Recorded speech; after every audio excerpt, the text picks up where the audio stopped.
राहुल गांधी कैसे तय करेंगे कि कांग्रेस में कौन डरपोक है और बाहर निडर कौन? राहुल गांधी का मोस्ट फेवरेट सदाबहार डायलॉग रहा है, मैं किसी से नहीं डरता, और अक्सर ही वो किसी न किसी बहाने से दोहराते रहते रहे हैं। कई बार तो ये जताने के लिए प्रधानमंत्री नरेंद्र मोदी का नाम तक लेकर भी बताया करते हैं कि वो बिल्कुल नहीं डरते। डर को लेकर राहुल गांधी ने अब एक लक्ष्मण रेखा भी खींच दी है, बिल्कुल आर पार वाली, और ये भी साफ कर दिया है कि डरने वालों की कांग्रेस की कोई जरूरत नहीं है। और कांग्रेस में होते हुए भी बीजेपी और आरएसएस ने सहानुभूति है रखने वालों के लिए साफ तौर पर बोल दिया है कि वे अपनी मंजिल जल्द से जल्द तलाश लें, क्योंकि कांग्रेस में अब उनके लिए कोई जगह नहीं बची है।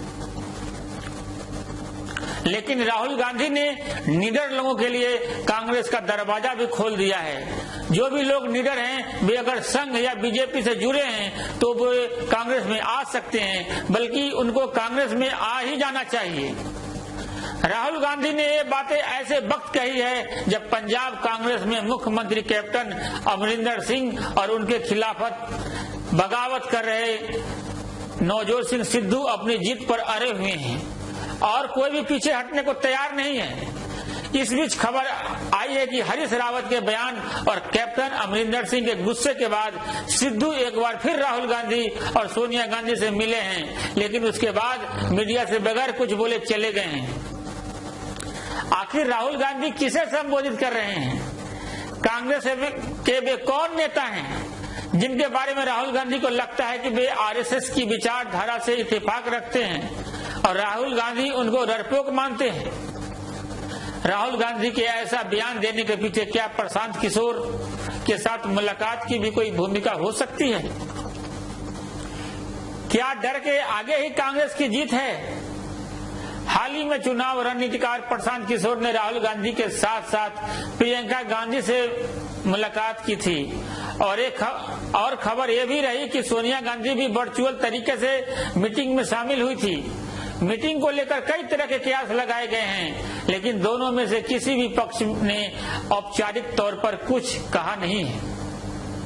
देखा जाए तो राहुल गांधी ने एक तरीके से मान लिया है कि कांग्रेस में भी संघ की घुसपैठ हो चुकी है। ऐसे लोगों को राहुल गांधी चाहते हैं कि तत्काल प्रभाव से बाहर निकाल दिया जाए।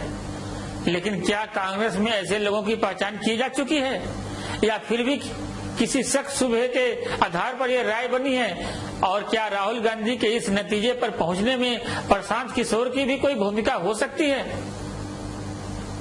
नलगोंडा से कांग्रेस सांसद उत्तम कुमार रेड्डी ने ट्विटर पर एक वीडियो शेयर किया है। ये वीडियो राहुल गांधी के कांग्रेस की सोशल मीडिया टीम को संबोधन के समय का बताया जा रहा है।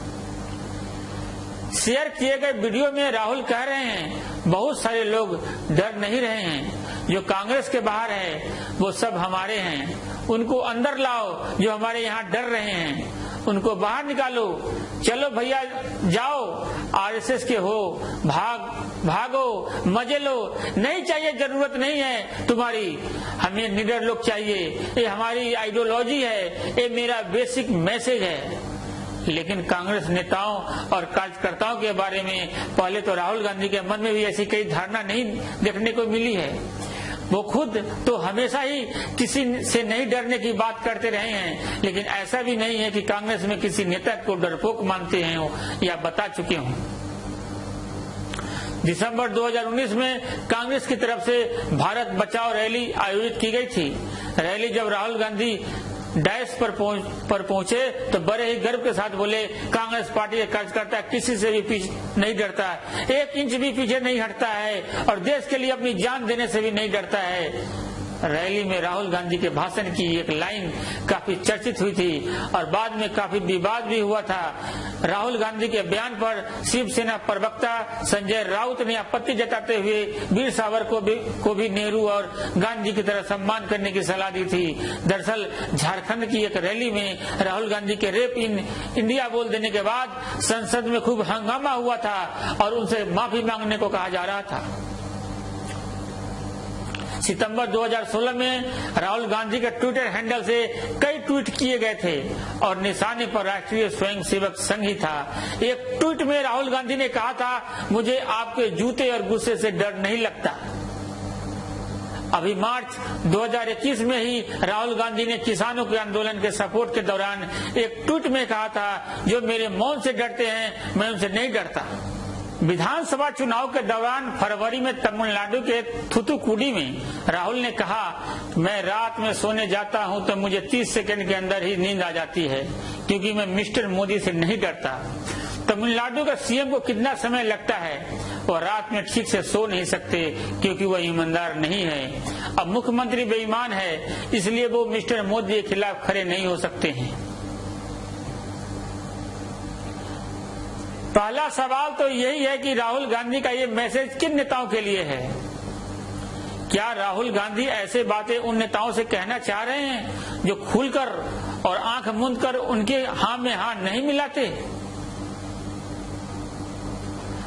मसलन जो नेता जम्मू कश्मीर पर धारा 370 को लेकर कांग्रेस के स्टैंड को जन भावनाओं के अनुरूप नहीं मानते और पूर्ण विचार करने की अपील करते हैं, ज्योतिरादित्य सिंधिया और जतिन प्रसाद के बीजेपी में चले जाने के बाद आरपीएन सिंह जैसे नेता कांग्रेस में हैं, जो धारा 370 पर कांग्रेस के स्टैंड को ठीक नहीं मानते, और दूसरी तरफ दिग्विजय सिंह जैसे नेता हैं जो बगैर सलाह मांगे ही बयान जारी कर देते हैं कि कांग्रेस की सत्ता में वापसी होने पर जम्मू कश्मीर की व्यवस्था पुराने स्वरूप में बहाल हो जाएगी। समझने वाली खास बात यह है कि राहुल गांधी की राजनीति की शुरुआती दिनों के सलाहकार दिग्विजय सिंह ही रहे हैं, और ये उन दिनों के ही वाकये हैं जब राहुल गांधी यूपी के पब्लिक मीटिंग में कमीज की आस्तीन चढ़ाते हुए गुस्से का सरेआम इजहार किया करते थे। लेकिन गुलाम नबी आजाद जैसे नेता भी कांग्रेस में हैं, जो धारा 370 पर कांग्रेस के स्टैंड का झंडा बुलंद किए हुए हैं, लेकिन वो G23 के नेता के रूप में भी सामने आते हैं। कांग्रेस में एक अस्थायी अध्यक्ष की मांग करने वाली चिट्ठी पर दस्तखत करने वाले नेताओं का नेतृत्व करते हैं और जम्मू कश्मीर की धरती से प्रधानमंत्री नरेंद्र मोदी की तारीफ भी कर डालते हैं, वो भी भगवा साफा बांधकर, या कपिल सिब्बल जैसे नेता जो कांग्रेस के हर चुनाव हारने के बाद कटाक्ष करते हैं। कांग्रेस के कई नेता समय समय पर राहुल गांधी को प्रधानमंत्री नरेंद्र मोदी पर निजी हमले या हर बात को लेकर आक्रामक न बने रहने की भी सलाह दे चुके हैं। तो क्या ऐसी सलाह देने वाले शशि थरूर, जयराम रमेश और अभिषेक मनु सिंघवी जैसे नेताओं को भी राहुल गांधी डरपोक मानते हैं और उनके लिए भी कांग्रेस छोड़कर कहीं चले जाने की बात लागू होती है?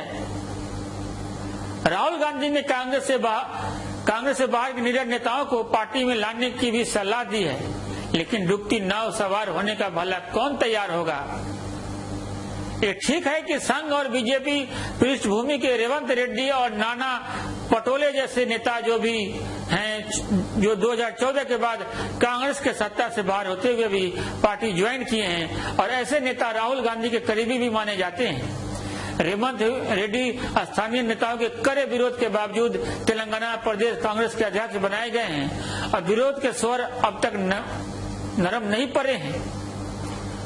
ठीक वैसे ही नाना पटोले की एनसीपी और शिवसेना के खिलाफ स्टैंड महाराष्ट्र कांग्रेस के बाकी नेताओं का जरा भी रास नहीं आ रहा है। मौजूदा सरकार में ही महाराष्ट्र विधानसभा के अध्यक्ष रह चुके नाना पटोले को राहुल गांधी की अनुशंसा पर सूबे में कांग्रेस की कमान सौंपी गई है।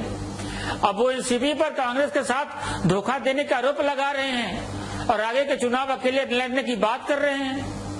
2014 में लोकसभा सांसद रहे नाना पटोले ने प्रधानमंत्री नरेंद्र मोदी के खिलाफ बगावत कर डाली थी, ये कहते हुए कि मोदी के साथ मीटिंग में किसी को बोलने नहीं दिया जाता और अगर कोई ऐसा करने की कोशिश करता है तो चुप करा दिया जाता है। बीजेपी में नाना पटोले से इत्तेफाक रखने वाले नेता तो बहुतेरे होंगे, लेकिन भला कांग्रेस में कोई क्यों आना चाहेगा? एक न्यूज एजेंसी से बातचीत में राजनीतिक टिप्पणीकार रशीद किदवई कहते हैं कि राहुल और सोनिया के काम करने की शैली में एक बुनियादी फर्क ये भी है कि कोई पार्टी छोड़कर जाना चाहता है तो राहुल उसे मनाते नहीं हैं, जो जाना चाहते हैं उसे खुशी से जाने देते हैं, लेकिन सोनिया गांधी हमेशा सबको जोड़कर रखने की पूरी कोशिश करती है। फिर क्या माना जाए? राहुल गांधी का ताजा बयान कांग्रेस अध्यक्ष के रूप में उनकी वापसी के संकेत दे रहा है।